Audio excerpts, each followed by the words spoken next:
man de gëmuma ba léegi Macky Sall du projet waat. Bon,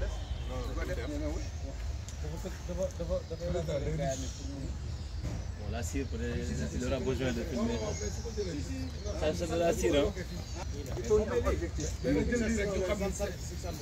Waaw, c'est ça, ouais.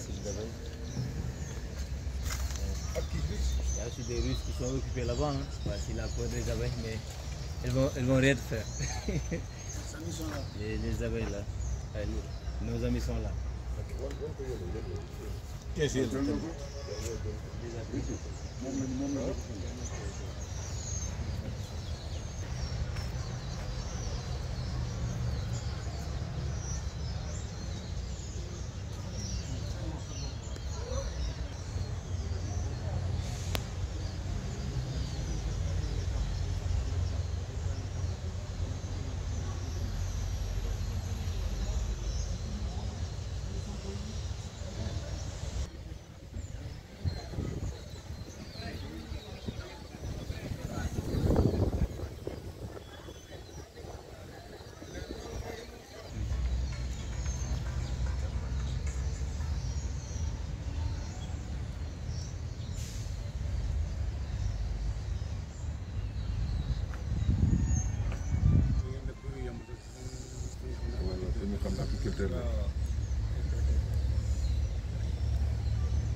Voilà, vous présentez d'abord. Je m'appelle Morti Olof au français. Français d'abord. Je m'appelle Mamadou Ly, je suis le président de l'Union nationale des apiculteurs du Sénégal. Et on est venu aussi aujourd'hui dans le centre apicole de Mbao, après beaucoup de démarches entre l'Union nationale des apiculteurs du Sénégal et le ministère, au niveau de la DIA et au niveau du PADA.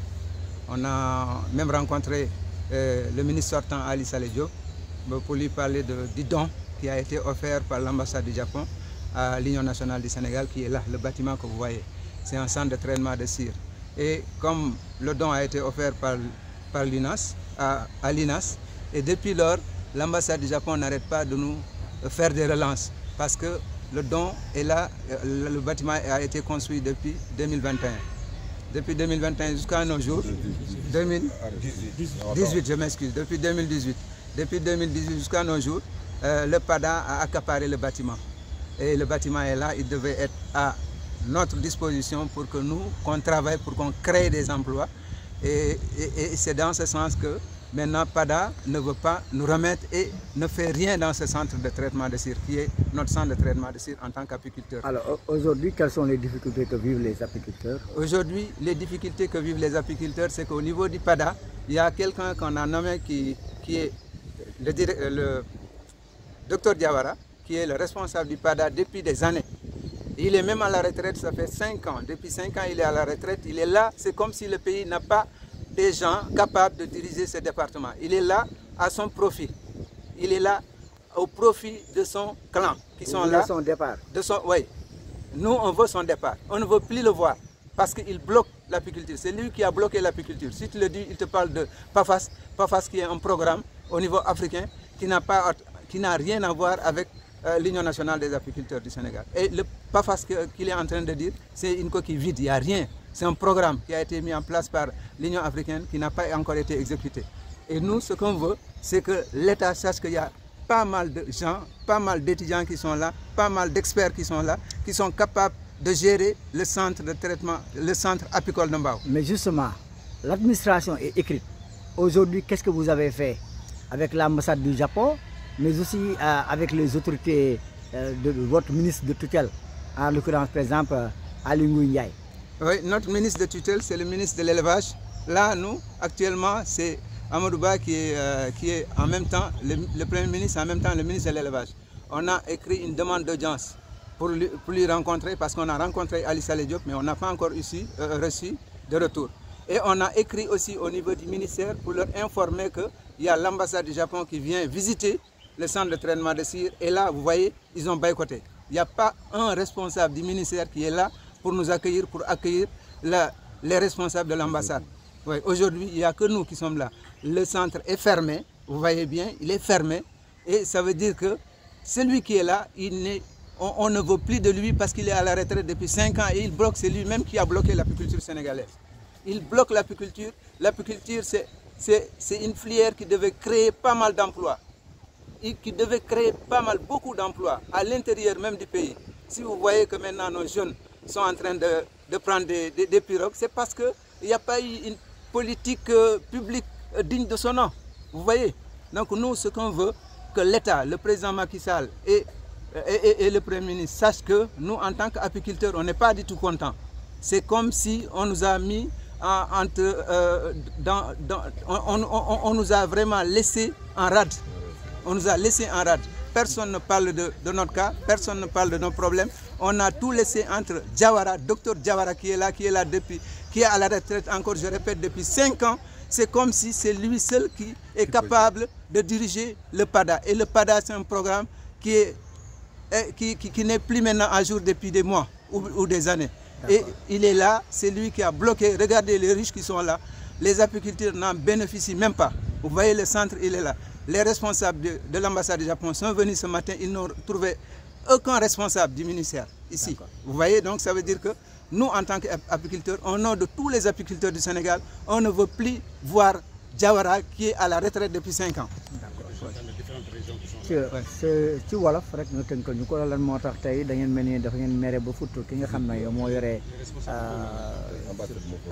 projet bi ngeen namoon fii mooy seen bâtiment bi nga xam ne boobu ba léegi ci jiwul ñun fu ñu nekk fii ñun ñëpp dañoo mer parce que vous voyez ñu gis ngeen ñun dañoo ñëwoon fii tey pour daje ak responsable yi nga xam ne ñoo nekk ci ambassade Japon ñoom ñooñu may bâtiment bi ñun ñoo ko tabax en tant que UNAS Union nationale des apiculteurs du Sénégal ñoo ko tabax japonais ñoo ñu may ñu tabax ko biñ ko tabaxee nag dañ ci waroon liggéey créer ci ay emploi def ci ay xëy depuis boobu nag biñ ko créé ba léegi biñ ko tabaxee ba léegi ki fi nekk mooy docteur Diawara moom moo fi nekk te dafa jël retraite c'est comme si Sénégal ñun suñu réew amul ay experts ci apiculture ay jeunes yu xarañ ngi fi nit mënul nekk fii rek naan moom moo fi nekk même bu jëlee retraite moom mooy continuer fekk lu muy def baaxul bu baaxoon sax waaw ñu naan waaw mais baaxul dara baaxu ci mu ngi fii moom moo bloqué apiculture yi bu voyez gis ngeen riche yi fi nekk riche yi aussi ci programme japonais yi la mais beneen programme la ñun li ñu bëgg mooy ñu joxaat ñu suñu centre dañoo ne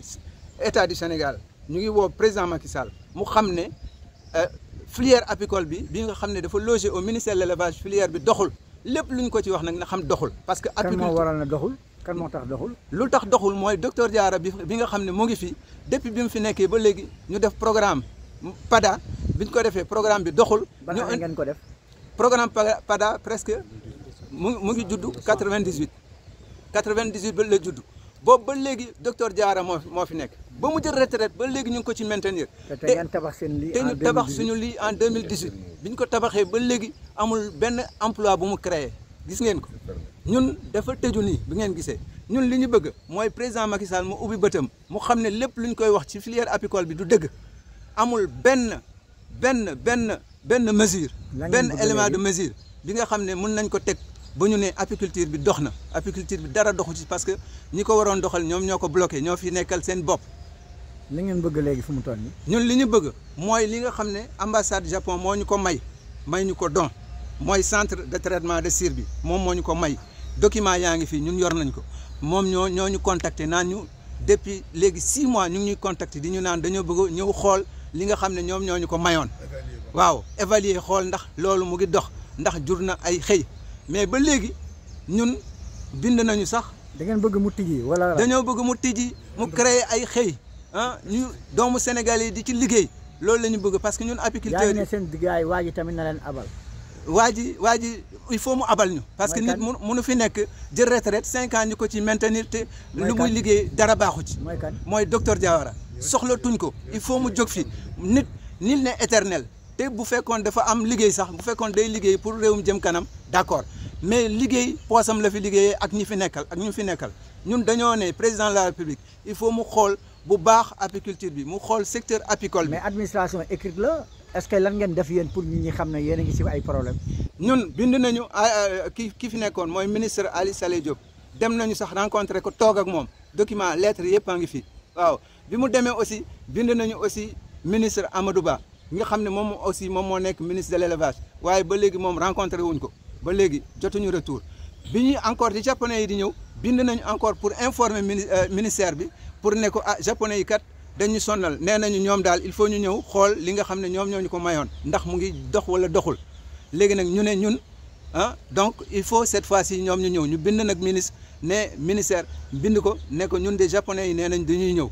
tey bi ñu ñëwee Diawara dafa daw fekkuñu ko fi dafa daw lan la wax mu ne nañ ko jox téléphone pour mu wax ak japonais yi xam nga en tant que responsable bu fekkee ay ndaw dañuy ñëw sa bureau wala ñëw fi nga xam ne foofu mooy seen bërëbu liggéeykaay di ànd ak ay kilifa yi nga xam ne ñoom ñoo leen accompagné woon lu mel ne ay ambassade Japon da nga war a taxaw toog boo ñëwee nga gàttandu leen ubbi leen buntu yi waxtaan ak ñoom waaye moom dafa daw bàyyi ñu fi ñun nag li ñu soxla mooy il faut mu xam ne secteur filière apicole mooy ñi nga xam ne dañuy yar yamb di yar yamb nag buñ ko déggee rek gars yi dañuy foog ne kiiwul baaxul mais yar yamb dafay indi ay xëy day créer ay xëy parce que ñi di yar yamb lan la ñuy def dañuy defar siir boobu nag moo tax japonais yi naan may nañ leen xaalis ngeen tabax seen centre de traitement de cire parce que ñoom dañ ko soxla pour yóbbu ko Japon pour japonais yi dañ fa am li ñuy liggéey ci wàllu cire depuis boobu nag biñ ko créé ba léegi centre bi liggéeyu fi dara gis ngeen dafa tëj centre bi nga xam ne dafa waroon créer ay xëy ñun lu ñu bëgg ñun en tant que apiculteurs yi ñu accompagner loolu kese lañ bëgg ñu joxaat restituer delloo ñu suñu centre ñun bu boobaa am nañu ay étudiants am nañu ay xale ci biir réew mi yëpp ñi nga xam ne ñun ñoo leen di former di leen accompagner pour ñooñu mën a daan seen doole ci seen i gox loolu la ñu bëgg te dañoo bëgg président de la république mu xam ne docteur Diawara soxlatuñ ko tey soxlatuñ ko suba soxlatuñ ko ëllëg ndax xoolaat bu baax suñu secteur yi nga xam ne yarkatu yamb yi mooy secteur apicole il faut mu xoolaat ko nu muy xoolee yeneen secteurs yi parce que ñun vraiment ñun dañu fàtte ci ministère de l'élevage lépp lu ñuy wax élevage dañuy wax yeneen élevage yi mais ñun dañoo fàtte que Sénégal am na ay yarkatu yamb ay apiculteurs ñun nag dañoo bëgg mu xam ne ñun tamit ci apiculture ci élevage bi la ñu bokk te élevage bi ñu yor tamit day créer ay xëy day créer ay emploi day tere xale yi dem di jël ay gaal loolu ñun mën nañ ko seede te mën nañ ko firnde te bu ñëwee mën nañ ko won ay xale yi nga xam ne ñu nga ci biir réew mi di toog di daan seen doole ci wàllu apiculture. fàttali ñu tur bi. man maa ngi tudd Mamadou Ly le président de l'Union nationale des apiculteurs du Sénégal.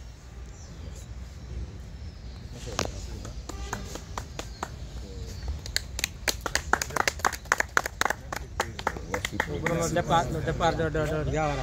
Merci.